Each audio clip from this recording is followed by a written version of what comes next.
Hello everyone, welcome back to my channel the United Frontier. तो ये video में बात करेंगे जितनी भी सारे लेटेस्ट ट्रांसफर अपडेट्स हैं from Manchester United, Manchester City, Liverpool, Arsenal, Chelsea, जितने भी सारे मेजर न्यूज़ेस हैं उस सारे अपडेट्स को लेके बात करेंगे ये वीडियो में। तो बिना टाइम खराब किए चले इस वीडियो को शुरू करते हैं। तो सबसे पहले बात कर लेते हैं मैनचेस्टर यूनाइटेड से जितनी भी सारे लेटेस्ट ट्रांसफर अपडेट्स हैं उसको लेके। तो देखिए, लास्ट वाले वीडियो में जहां पे मैंने ट्रांसफर अपडेट्स को लेके बातें किया था वहां पे मैं ये चीज कहा था कि Napoli are interested in Garnacho. ये बात बिल्कुल ही सच है और अभी वो बात वहां से थोड़ा आगे बढ़ चुका है and Chelsea are also in the mix now. जी हाँ, कल चेल्सी का जब मैच हो रहा था उसके साथ, तो वो वाले मैच में भी अलेहांद्रो गार्नाचो की जो एजेंट है उनको दिखा गया स्टैमफोर्ड ब्रिज में मैच देखते हुए। तो Chelsea and Napoli both are interested in Alejandro Garnacho. और दूसरी बात, हम लोग जो प्राइस टैग सोच रहे हैं कि अगर गार्नाचो को हम लोग जाने देते हैं तो हम लोग नेपोली से 63 मिलियन पाउंड के आसपास डिमांड कर रहे हैं, और अगर चेल्सी को हम लोग बेचते हैं तो हम लोग 70 मिलियन पाउंड के आसपास कुछ पैसा डिमांड कर रहे हैं। जी हाँ, अभी ये गार्नाचो वाला जो सिचुएशन है ये अभी आ रहा है इसलिए कि मार्कस राशफोर्ड को हम लोग बेच नहीं पा रहे हैं। तो देखिए, अभी हम लोग ऐसे एक सिचुएशन में है जहां पे हम लोग प्लेयर से अगर मूव ऑन करेंगे तभी जाके हम लोग को इनकमिंग्स देखने को मिलेगा in Manchester United due to PSR. इसीलिए हम लोग मार्कस राशफोर्ड से मूव ऑन करना चाहते थे, कैसेमीरो से मूव ऑन करना चाहते थे, लेकिन ये दोनों प्लेयर को मूव आउट करने में हम लोग को बहुत ज्यादा दिक्कतें हो रहा है। कैसेमीरो को लेके फिलहाल कोई अपडेट नहीं है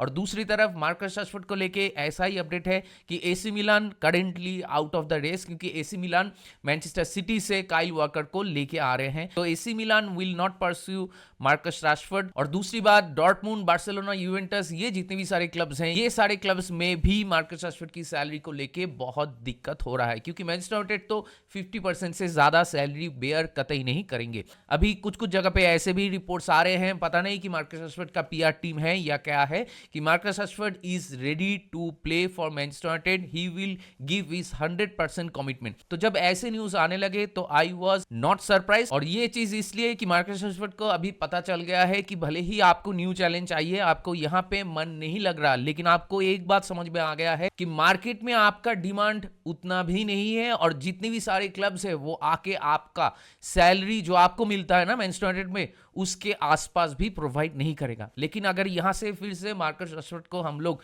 टीम में इंटीग्रेट करते हैं तो फिर से वो ड्रेसिंग रूम के सामने एक बैड एग्जांपल सेट हो जाएगा। तो it is really really very complicated right now, क्योंकि मार्कस राशफोर्ड को अभी हम लोग मूव आउट भी नहीं कर पा रहे हैं और दूसरी तरफ उसको ड्रेसिंग रूम में फिर से वापस नहीं ला सकते अनलेस एंड अनटिल ये ट्रांसफर विंडो के लास्ट वीक में जाके एकदम एंड में जाके कोई क्लब मार्कस राशफोर्ड के लिए 50% भी सैलरी देने के लिए राजी हो जाते हैं, तब चीजें हम लोगों के लिए आसान हो सकता है। तो इसीलिए हम लोग एंटनी से मूव ऑन करके, और रियल बेटिस के साथ जो एंटनी की बातें चल रहा था वहां पे एक हीरोइगो आ गया है, प्योर लोन में ले रहा है, मतलब कोई ऑब्लिगेशन टू बाई नहीं है, वहां पे वो 6 महीना खेलेगा, उसके बाद फिर से मैनचेस्टर यूनाइटेड में वापस आ जाएगा। तो देखिए, समर में तो उससे हम लोग मूव ऑन करेंगे ही, लेकिन फॉर द टाइम बीइंग अगर रियल बेटिस में जाके वो ठीक ठाक खेल लेता है तो थोड़ा उसको बेचने में हम लोग को आसानी होगा एट द समर और थोड़ा बहुत पैसा हम लोग को मिल सकता है। तो as a Manchester United fan I wish कि एंटनी वहां पे जाके थोड़ा बेहतर खेले, थोड़ा गोल्स या नंबर्स प्रोड्यूस करे जिसके ऊपर डिपेंड करके हम लोग उसको बेच सके और थोड़ा बहुत पैसा हम लोग को मिल सके एट द समर। तो एंटनी की भी सैलरी बहुत हाई है तो उसका भी अभी हम लोग 50% बेयर करेंगे। तो इसीलिए अभी एक जगह बनता है और यहाँ पे मैनचेस्टर यूनाइटेड फिर से लिंक्ड हो रहे हैं पैट्रिक डोर्गू के साथ, और फैब्रिजियो और डेविड ऑर्नस्टीन सभी ने ये चीज को कंफर्म कर दिया है कि पैट्रिक डोर्गू के साथ, क्लब के साथ, मतलब लीचे के साथ जहां पे वो खेलता है उसके साथ club to club talk already Manchester United have started. तो उसके लिए तो ऐसा ही आ रहा है कि 40 मिलियन यूरो के आसपास कुछ पैसा वो लोग मांग रहे हैं, लेकिन मेरे ख्याल से 30 से ऊपर हम लोग को नहीं जाना चाहिए।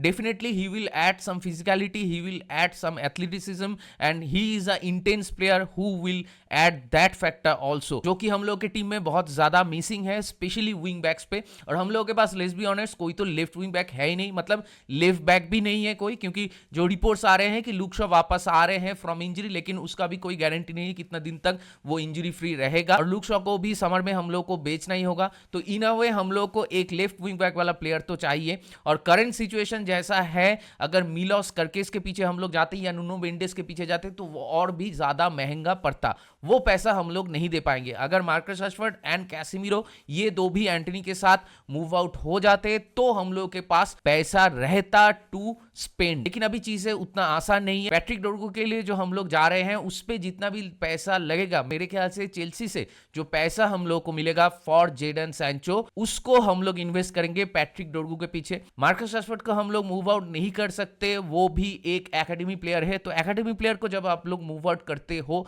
तो वो आपका प्योर प्रॉफिट हो जाता है और उसके हिसाब से आपका खर्चा करने का जो लिमिट है वो 3 गुना हो जाता है। तो इसीलिए मुझे लगता है कि अभी ऐसे सिचुएशन में जहां पे हम लोग को रीइंफोर्समेंट की सख्त से सख्त जरूरत है, जो कि दिख रहा है मैनचेस्टर यूनाइटेड में वीक इन वीक आउट की कंसिस्टेंसी की बहुत कमी है और उसी के साथ सही मेंटालिटी की प्लेयर्स हम लोग लैक कर रहे हैं। तो इसीलिए हम लोग अभी गार्नाचो को सेल करने के लिए राजी हो चुके हैं, क्योंकि लेट्स बी ऑनेस्ट, गार्नाचो से अभी हम लोग जो एक्सपेक्ट कर रहे हैं वो फुटबॉल अभी गार्नाचो कतई नहीं खेल सकता। तो इसीलिए हम लोग को 2-3 साल का टाइम एंड पैसा इन्वेस्ट करना होगा उसके ऊपर, तब जाके वो अच्छा प्लेयर बन सकता है। और दूसरी बात तो ये कि रूबेन अमोरिम के सिस्टम में जो विंगर्स का जो रोल है वो प्रोफाइल में गार्नाचो फिट नहीं बैठता, क्योंकि गार्नाचो का जो प्रोफाइल है वो काइंड ऑफ सिमिलर है मार्कस राशफोर्ड के साथ। और ये दोनों प्लेयर चाहते हैं वाइड से टेक ऑन्स करे और उसके साथ बॉक्स के अंदर आए, क्योंकि यहां पे रूबेन अमोरिम के सिस्टम में वो चाहते हैं कि विंगर्स थोड़ा सेंट्रली मूव करे और जो विंग बैक प्लेयर होंगे वो ओवरलैपिंग रन बनाएंगे। तो यहां पे गार्नाचो एंड मार्कस राशफोर्ड से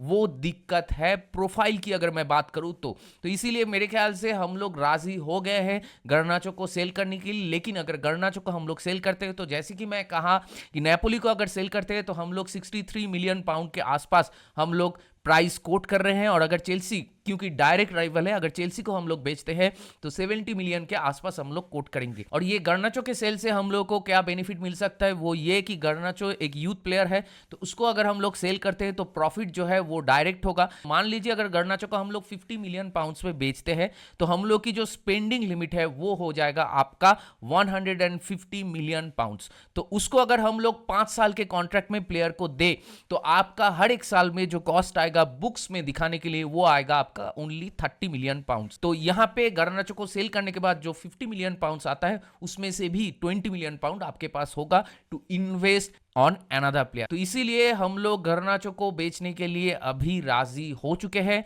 और दूसरी बात, मुझे लगता है कि मैनचेस्टर सिटी के मैच से पहले जो गार्नाचो को भी मार्कस राशफोर्ड के साथ ड्रॉप आउट करे थे from the squad Ruben Amorim, तो उसके बाद जब गार्नाचो को टीम में वापस लाए थे तो he wanted him to show something in the football pitch. लेकिन गार्नाचो उतना भी कुछ खास नहीं खेला उसके बाद से, मतलब हिट एंड मिस जैसा उसका परफॉर्मेंसेस था, थोड़ा हॉट एंड कोल्ड जैसा ही परफॉर्मेंसेस आए उसके। 2 असिस्ट भी आया उसका, एक आर्सेनल के साथ एक लिवरपूल के साथ। लेकिन लेट्स बी ऑनेस्ट, विंग पे हम लोग जो फुटबॉल देखना चाहते हैं वो अभी गार्नाचो से हम लोग को नहीं देखने को मिलेगा। और उसकी अभी एक्सपीरियंस भी बहुत कम है, तो इसीलिए उसको एक्सपीरियंस गेन करना होगा। तो मेरे ख्याल से अगर हम लोग उसको बेचते हैं तो उस पे अगर बाईबैक क्लॉज हम लोग डालते हैं तो फ्यूचर में अगर हम लोग को लगे तो हम लोग उसके लिए जा सकते हैं। तो इसीलिए मेरे ख्याल से जितने भी सारे यूनाइटेड फैंस ये न्यूज आने के बाद से थोड़ा दुखी हो गए हैं या फिर सोच रहे हैं कि अरे यार गार्नाचो को बेच दे रहे हैं, तो देखिए अभी हम लोग के पास वो पिक एंड चूज करने वाला सिचुएशन नहीं रहा। अभी क्लब की हालत बहुत खराब है अगर मैं मॉनिटरी वाइज बात करूं तो। और हम लोग को दिख रहा है कि टीम में इन्वेस्टमेंट की, रीइंफोर्समेंट की सख्त से सख्त जरूरत है, नहीं तो फुटबॉल जो है वो चेंज नहीं होगा। और हम लोग अभी ये सीजन में, रिमाइंडर ऑफ द सीजन में अगर कुछ करना है तो जनवरी ट्रांसफर मार्केट में हम लोग को प्लेयर्स के पीछे जाना ही होगा। हम लोग समर तक वेट नहीं कर सकते। अगर इस सीजन एरिक टेन हाग रह जाते तो बात अलग होता, अगर समर में हम लोग रूबेन अमोरिम को लेके आते तो बात अलग होता, तब हम लोग समर में डायरेक्टली रीइंफोर्समेंट कर सकते थे। लेकिन अभी सिचुएशन कुछ ऐसा है कि हम लोग 13 से 15 पोजीशन के बाहर नहीं निकल पा रहे, even top half of the table में नहीं जा पा रहे। तो इसीलिए रीइंफोर्समेंट की तो सख्त से सख्त जरूरत है। तो इसीलिए गार्नाचो को हम लोग बेचने में राजी हो गए हैं। लेकिन जो प्राइस टैग यूनाइटेड एक्सपेक्ट कर रहा है उससे नीचे नहीं बेचना है। हम लोग गार्नाचो को बेच रहे हैं, यहां पे हम लोग कॉम्प्रोमाइज कर रहे हैं, ठीक है, लेकिन प्राइस में हम लोग कॉम्प्रोमाइज नहीं कर सकते। तो इसीलिए गार्नाचो को लेके जो मूवमेंट चल रहा है अभी ट्रांसफर मार्केट में,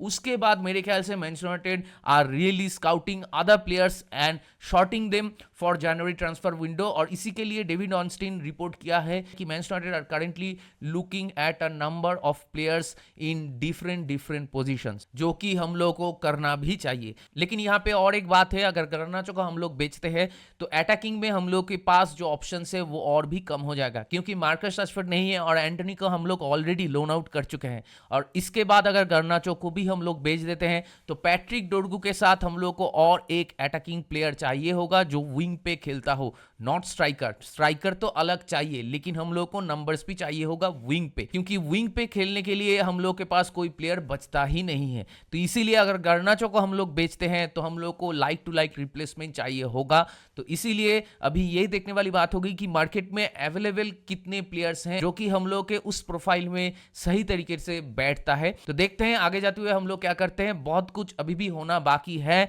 अभी भी ये देखने वाली बात होगी कि जनवरी ट्रांसफर विंडो में एंड में जाके हम लोग मार्कस रशफोर्ड या कैसेमीरो इन दोनों में से किसी एक से भी मूव आउट कर सकते हैं कि नहीं। और उसी के साथ पैट्रिक डोरगू वाला जो डील है वो कब तक खत्म होता है, लीचे कितना पैसा मांगता है, वहां पे कितने पैसे में उसका भी एग्रीमेंट होता है, वो भी देखने वाली बात होगी। कितने भी दिन बचा है ट्रांसफर मार्केट में जनवरी में, मेरे ख्याल से Manchester United will be very very busy. इसके बाद चलिए बात कर लेते हैं चेल्सी को लेके। तो चेल्सी से अभी न्यूज ऐसा ही आ रहा है कि रेनाटो वेगा को लेके जुवेंटस के साथ चेल्सी का बातें चल रहा है। He wants to go out, लेकिन वो लोन पे जाना चाहता है और वापस आके चेल्सी में फ्यूचर में खेलना चाहता है। उसी के साथ मामाडू सार बोल के एक प्लेयर है, यंग प्लेयर है, 19 इयर्स ओल्ड, उसके पीछे भी चेल्सी जा रहा है, लेकिन वो शायद समर में चेल्सी को ज्वाइन करेगा, अभी जनवरी ट्रांसफर विंडो में ज्वाइन नहीं करेगा। तो इसको देख के तो मुझे लगता है कि बुक्स बैलेंस करने वाले ही एक साइनिंग है चेल्सी के लिए। इसको छोड़ के चेल्सी से और कोई मेजर अपडेट अभी नहीं है। क्रिस्टोफर एनकुंकू भी जाना चाहता था बायर्न म्यूनिख में, तो वहां पे भी अभी तक कोई लेटेस्ट अपडेट नहीं आया है।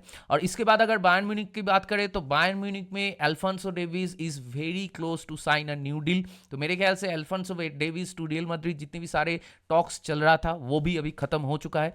इसके बाद चलिए बात कर लेते हैं मैनचेस्टर सिटी को लेके। तो मैनचेस्टर सिटी ऑलरेडी 3 साइनिंग कर चुका है, 2 डिफेंडर, 1 स्ट्राइकर। इसके बाद मैनचेस्टर सिटी और 1 या 2 प्लेयर्स के पीछे जा सकते हैं। फैब्रिजियो ने भी ये चीज कंफर्म किया है और नाम सुनने में ऐसा ही आ रहा है कि वो लोग कैम्बियासो के पीछे जा रहे हैं जो जुवेंटस में है। तो कैम्बियासो एक ऐसा प्लेयर है जो कि मल्टीपल पोजीशन में खेल सकता है, लेकिन ही also can cost Manchester city huge sum. लेकिन पैसे को लेकर मैनचेस्टर सिटी में तो कोई दिक्कत नहीं है, क्योंकि पिछले कुछ ट्रांसफर विंडो में मैनचेस्टर सिटी बहुत प्लेयर्स को बेचे हैं। मतलब एक आपका हुलियन अल्वारेज को बेच के ही तो 100 मिलियन कुछ कमाया था उन लोगों ने, और उसी के साथ वो लोग कोल पामा को बेचे थे, बहुत सारे प्लेयर्स को बेचे थे। तो इसलिए पैसों को लेके मैनचेस्टर सिटी के पास तो कोई दिक्कत है ही नहीं। तो मैनचेस्टर सिटी और भी अगर 1-2 प्लेयर्स खरीद लेते तो I will not be surprise. इसके बाद अगर लिवरपूल को लेकर बात करें तो लिवरपूल से अभी तक उनके 3 प्लेयर्स को लेके, Virgil van Dijk, Trent Alexander Arnold and Mohamed Salah, इन 3 प्लेयर की कॉन्ट्रैक्ट को लेकर अभी तक कोई लेटेस्ट अपडेट नहीं है, और उसी के साथ किसी प्लेयर्स के साथ भी वो लोग लिंक नहीं हो रहे हैं। और इसके बाद अगर आर्सेनल से बात करें